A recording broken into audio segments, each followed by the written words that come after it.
The Tennis Gambling Podcast on the Sports Gambling Podcast Network is brought to you by Nordic Fantasy. Sign the promo code SGPN to claim your first-time deposit offer of $1 bonus cash on Nordic Fantasy promo code SGPN. We're also brought to you by Rhythm. Rhythm's college football and NFL projections are now live. Claim your set information all today by going to sportsgambles.com, rhythmsportsgambles.com/RITHMM. And welcome, everybody, to the Tennis Gambling Podcast here on the Sports Game Podcast Network. It is currently Saturday morning, roughly 5 a.m. Eastern on August 17th.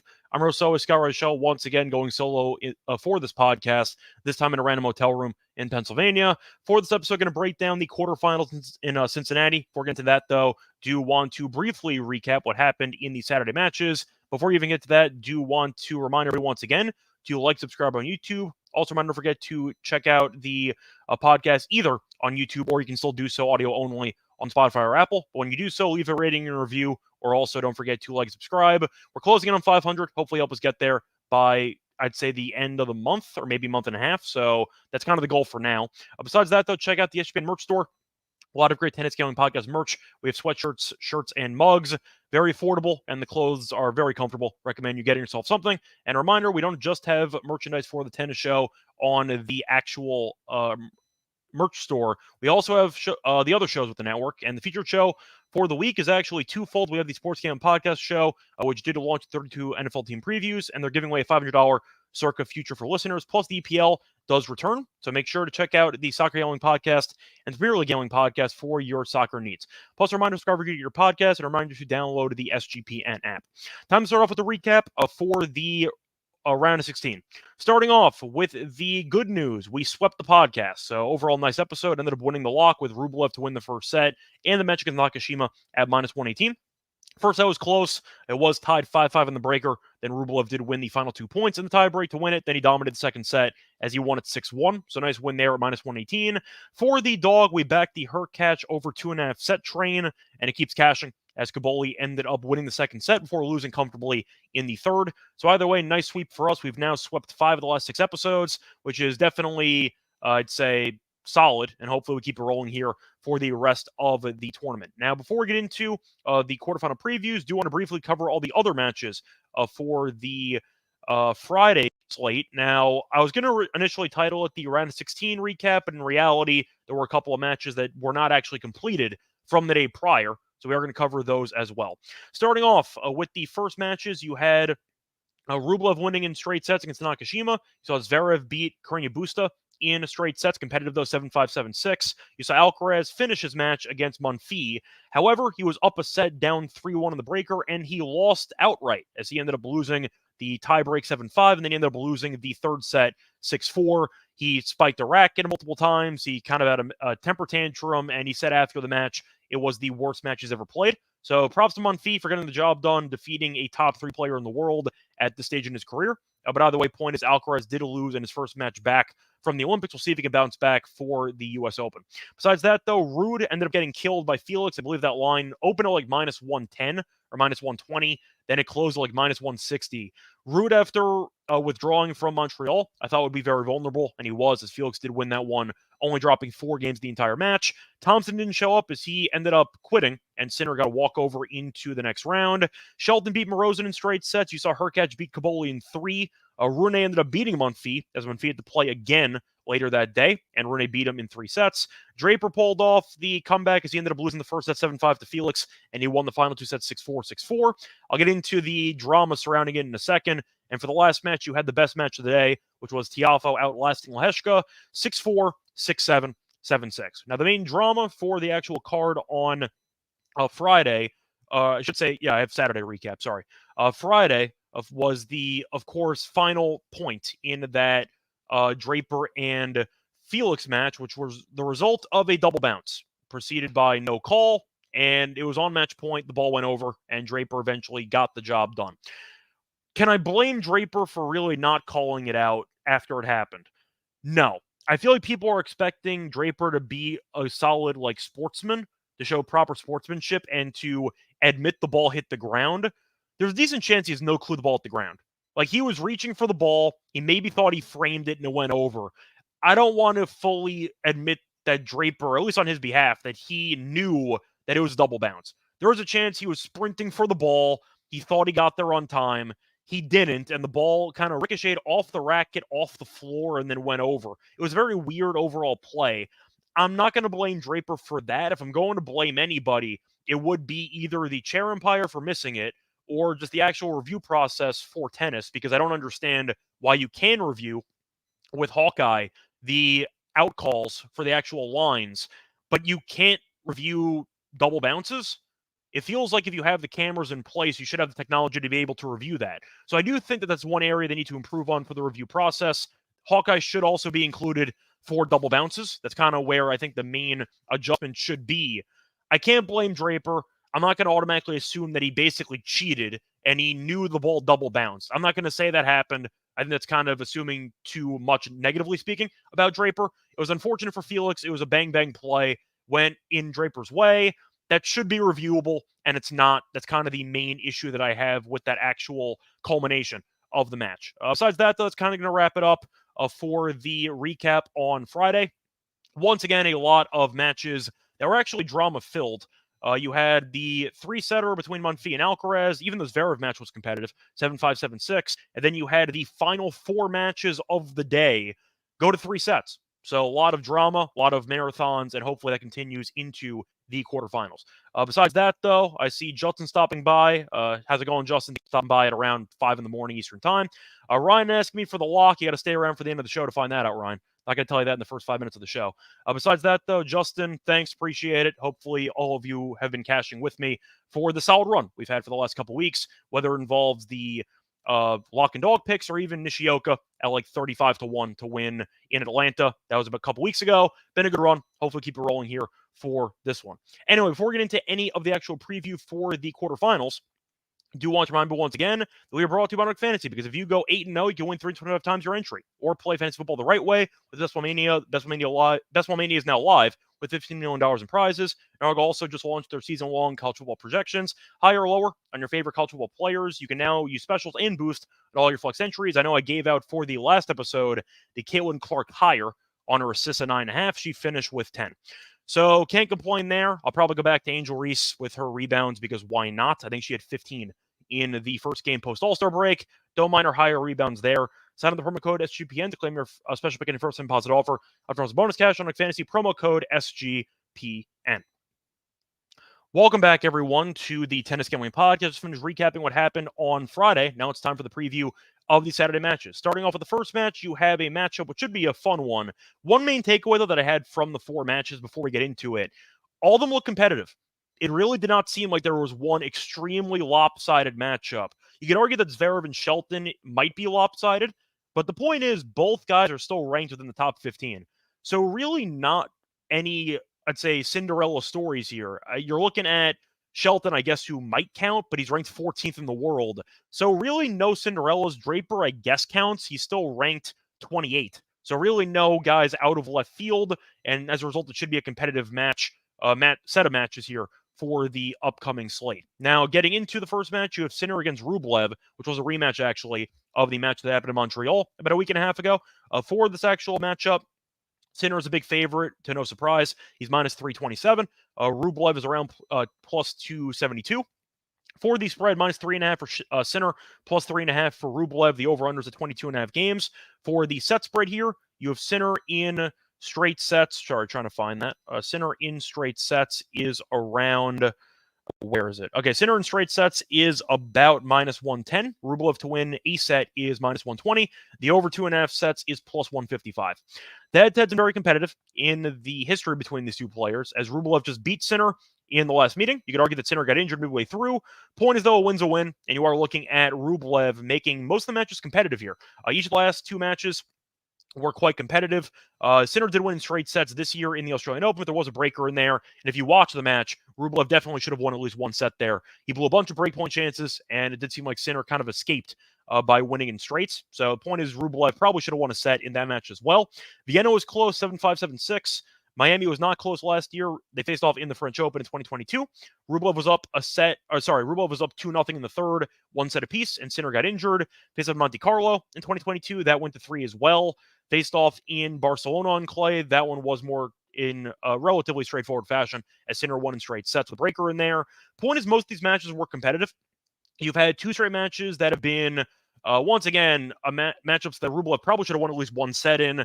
The Vienna match was close. You even saw the clay matches be close. I think Rublev can keep it interesting. Sinner, I don't know what to expect because I do think he's a bit injured after what I saw in Montreal when he lost to Rublev, but he didn't play in the next round because he ended up beating Mickelson. Didn't look great. That match landed 22. I think we all know Sinner's much better than Mickelson. Now is still somewhat competitive throughout the course of that matchup. And then Thompson quit. So Sinner hasn't exactly looked amazing since the Rublev match in Montreal. And as a result, I think he might be a bit more compromised than people think. Now, the day off's going to help him, so maybe he'll look a lot sharper. But Rublev's been good so far in this event. He ended up beating Zhang comfortably. He beat Nakashima in straight sets. He's been solid. For this one, I think most people are going to take Sinner to blindly dominate. I'm actually going to lean to the over in this one at around 22.5. I think you're going to see a close matchup. I think Sinner might end up getting the job done, but I do think Rublev can keep it interesting. And I think 3.5 games is a lot. I think that you might be finding a breaker here, maybe a 3-setter, but 3.5 games does feel pretty, I think, large to me based on the question marks surrounding Sinner and the current form of Rublev. So I am going to go with Rublev plus the games here. Sinner might win, but I don't see much value with the current price, so I'm going to lean to Rublev for the value here on the spread. Moving on to the next matchup. You have a matchup between, which one's the next? You have Zverev against Shelton. For this one, you have the biggest money line, or second biggest money line favorite on the card, as Zverev is around minus 260, and Shelton is around plus 220. For the spread, you have minus 3 for Zverev, you have plus 3 for Shelton. The over-under is around 23.5 games. For the actual set spread here, you have Zverev to win in straight sets at around it's even money, and Shelton to win a set is minus 130. Over 2.5 sets is plus 145. Now, no career head-to-head meeting, so I can't really use any of the previous meetings to help me with this actual breakdown because there are none. So Shelton has been on the ropes on a couple of occasions, mostly against Echeverry, where he ended up having to fight off a match point into the second set. Ended up beating Opelka, though, in 2 tiebreaks in the first round. Then he beat Echeverry in 3. Did have to fight off a match point in the second set. Got it done, though, in 3. And then he beat Morozin comfortably in straight sets. As for Zverev, he's been good. I had a bye, then beat Kashanov comfortably, and then he had a close match against Busta. He was up a break, though, in both sets, then punted the break away, and then had to win the set the longer way. Point is, though, he has been playing pretty well. He's had issues, though, closing out sets, and maybe that could be an issue against Shelton. The thing is, Zverev's so much better than Shelton in terms of overall talent, but the court speed in Cincinnati has been insanely fast, which is why there has been a lot of breakers and why there has been a lack of, I'd say, breaks in these matches in general on the men's side. So with that being the case, the faster surface does definitely benefit Shelton, which might make this extremely competitive. But I think Zverev is still the better player. I think Echeverry showed the blueprint on how to potentially beat Shelton, which is keeping the ball in play for as long as possible. And we know that Zverev is much better than Echeverry on hard court. I think he's going to win. Do I think Shelton wins a set? He could. Might go to a breaker. I think for value, I would lean to Zverev in straight sets. I just think that with him not dropping a set in the event yet and with Shelton really not being a good returner, I think Zverev can find openings with his overall just size and length to get enough rackets on big serves from Shelton to actually force some rallies. And I think if that's going to happen, it's going to benefit Zverev. So if the rallies are long, that's going to benefit Zverev. If the points are short, that's going to benefit Shelton. So I do think Zverev eventually will find a way to... I think Shelton's going to eventually struggle to actually keep the points short, and I do think unforced errors will be an issue in the longer rallies for him. For value, give me Zverev minus 1.5 sets here at around even money. Moving on to the next matchup here. For this one, you have a matchup between Hurkacz and Tiafoe. We saw both of them win in 3 sets on Friday. Now, for this one, you have Hurkacz at minus 150. You have Tiafoe at about a plus 130. You have the spread at minus 1.5 games for Hurkacz, plus 1.5 for Tiafoe. The over-under is around 24 or 24.5. For the actual set spread here, you have Hurkacz to win in straight sets at around plus 190. Tiafoe to win in straight sets is about plus 275, and the over under 2.5 sets is about plus 125. So they have a lot of head-to-head history between them, and it has been very close. Now, they faced off 6 times. It is currently tied 3-3. However, Hurkacz has won 3 of the last 4 meetings, so he has kind of turned a corner in this matchup. They faced off last year, though, the only time in 2023, and Tiafoe did win in the Laver Cup in straight sets. Faced in Vienna, though, in 2022, Hurkacz won in straight sets, in 3. Faced off in Indian Wells in 2021, Hurkacz won in straight sets. Winston-Salem in 2019, Hurkacz won in 3 as well. So the issue that I have with Tiafoe in the spot, he has played very well. Nice win against Lehecka. The problem is you played about 3 hours and you were the late match on Friday, and now suddenly you're playing again in what could be another marathon match. I have some stamina questions for Tiafoe. Now, I know that he's a fit player in general, but after going that, I'd say, deep into a very intense match against Lehecka, I am wondering emotionally if he will be able to fully reset and regroup against an elite server like Hurkacz. So I do think that Hurkacz has the advantage here, at least based on spot. Yes, Hurkacz has had a couple of 3-setters start the event, and you could argue fatigue would be an issue for him. But at least his match was earlier in the day against Kaboli, so he did have a bit more time to recover for this match, where Tiafoe was the last match on the card. That was an absolute war. It was the longest match of the day, and now he has to kind of regroup. It's really not a great spot for Tiafoe. Yes, he's played well. Yes, the crowd will support him because he's in the U.S., but I do think Hurkacz is a worthy favorite here. And I think if I had to actually lean for any angle, I mean, Hurkacz minus a half a game is like minus 140. I don't mind. You could probably find 135 elsewhere. I would lean to the over. Hurkacz having that many marathon matches in a row, he has gone to a deciding set in 5 straight matches, all 3 matches in Montreal and both matches here in Cincinnati. So every match post-Wimbledon, post-injury, has gone to a deciding set. So if you want to back that trend, I don't hate it. I don't mind the over there. But I think Hurkacz is going to win. Nothing against Tiafoe. He's played very well, and he can pull this off. But Hurkacz has won 3 of the last 4 meetings, and Tiafoe had the late match with a marathon on Friday. It's a bad spot. I'll take Hurkacz here to get the job done. I'll lean to the minus half a game, but I am going to lean to the over as well at about 24. Breaker, I think, was minus 155. I don't mind it, but Hurkacz really hasn't gone to as many breakers as we thought he'd go to in this event, especially with the speed of the courts. So I'll lean to the over, and I'll lean to Hurkacz to get the job done in this one. Moving on to the last match for the quarterfinals. You have a matchup between, just pulling it up right now. You have a matchup between Rune and Draper. For this one, Rune is about minus 150. Draper is about plus 130. For the spread here, minus 1.5 for Rune, plus 1.5 for Draper. Over-unders around 23 or 22.5. For the set spread, you have Rune in straight sets at about plus 170. Draper in straight sets is plus 275, and the over 2.5 sets is about plus 125. Now, Rune did have to beat Monfils, who was in a weird spot because he had to beat Alcaraz earlier that day, and Rune didn't have to play earlier, so he had a definitive scheduling advantage on Friday. Point is, though, he didn't look that great. He was able to come back from a set down, but he was vulnerable, and he had to fight off a break point at least one in the third set. So nothing that was really a foregone conclusion, but he's been fine. Beat, for example, Berrettini in 3 in the first round, beat Borges in straight sets, was a 10-8, though, in the second set breaker, and he beat Monfils in 3. As for Draper, he's been dropping sets left and right. In fact, all 3 matches here in Cincinnati for him have gone to a deciding set. He beat Felix in the round of 16 in 3, beat Tsitsipas in 3, and he ended up beating Munar in 3. So point is, both guys have been dropping some sets recently. Rune dropped the set against Monfils on Friday. Also dropped the set to Berrettini in the first round. I see a marathon here. I really don't see much separating these guys. We know Rune can be a bit of a head case, but he likes to rally from behind the baseline. So does Draper. I see a very competitive up and down matchup here. And I do think that the actual money line price being minus 150, you could argue might actually be too expensive for Rune. I think it should be closer to like minus 125 if I had to guess myself. Draper's had durability issues, though, over the years, so maybe that's why it's factored in. But I do think that I'd say close proximity to the actual money line prices is a fair assessment of the matchup, and I am going to go with the over as a result.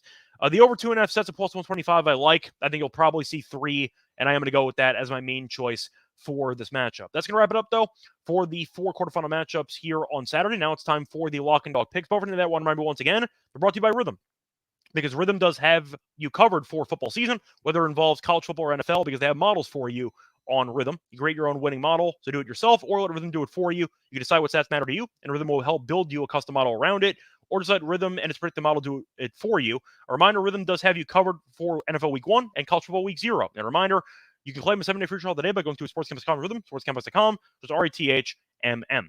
We're also brought to you by Circuit Survivor and Circuit Millions. Circuit Sports is back with Circuit Survivor and Circuit Millions, giving away $16 million guaranteed prizes. And don't forget, you can book a trip to Las Vegas before football season. And hopefully, because this weekend's a great time to go, you can hang out with Ryan and Sean and enjoy some of the bar events at the World's Best Sports Tour from August 22nd to the 24th. Use promo code SGP15, save 15% off your hotel room for sign-up weekend. A reminder, for the actual contest, you have to sign up in person at Circuit Sports, but you also can play from anywhere with a proxy. You have to also sign up in person between now and September 7th. Use a proxy play for anywhere. We also have a deal with the proxy. Go to proxy.footballcontest.com. We save $50 with the promo code SGP. Welcome back, everyone, to the Tennis Gambling Podcast. Just finished previewing the matchups for Saturday in the quarters. Now it's time for the lock and dog picks. Starting off with the lock, I am going to go to a player prop. It's going to be on Bet365. It's going to be a three-way market. I am going to go with a double fault market prop, so apologies if it's not available for most of you. Bet365 has it, though, so I am going to give it out. It's Sinner to have more double faults than Rublev at minus 150.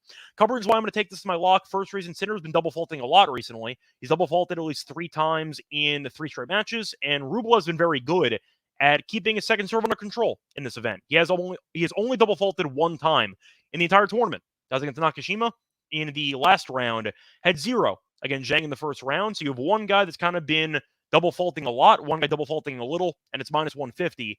Plus, I mentioned before, they faced off a lot in the head-to-head, and Sinner seems to always have more double faults. Sinner's recorded more double faults in 4 of the last 5 head-to-head meetings. So I do think, once again, 150 is actually a cheap price for Sinner, who has not been serving that well. And I think Rublev will be able to limit the double faults. Sinner might get there with 2. He might also end up with 4. So a couple ways to get there, but I think 150 is a good price. Give me the Sinner double faults play. Sinner, once again, to have more double faults than Rublev at minus 150 as my lock. For my dog, I am going to go to the last match. Give me the Draper and Rune match over 2.5 sets at plus 125. Draper's lost at least 1 set in 8 of his last 9 matches, and Rune has dropped at least 1 set in 5 of his last 7. Both guys drop sets all the time. We saw Draper drop a set in each of the first 3 rounds. Rune dropped a set in the last round and the first round. So 2 out of 3 matches for him in this tournament. He's also dropped sets. I see a marathon. I see up and down, back and forth, just absolute chaos. I think there's value on the over 2.5 sets. I am going to go with that as my dog. So once again, my picks for the show for the quarterfinals. The lock's going to be on Sinner to have more double faults than Rublev at minus 150 on Bet365. The dog's going to be on the over 2.5 sets in the Draper and Rune match at around plus 125 on BetMGM. Till next time, you can find me on Twitter, Reichel Radio. You can find me on the NBA show, find me on the MLB show. And a reminder, we're back once again for the semifinal matches here on Saturday night or on Sunday morning. Until next time, though, good luck to all of you and all of your bets. Bye, everyone.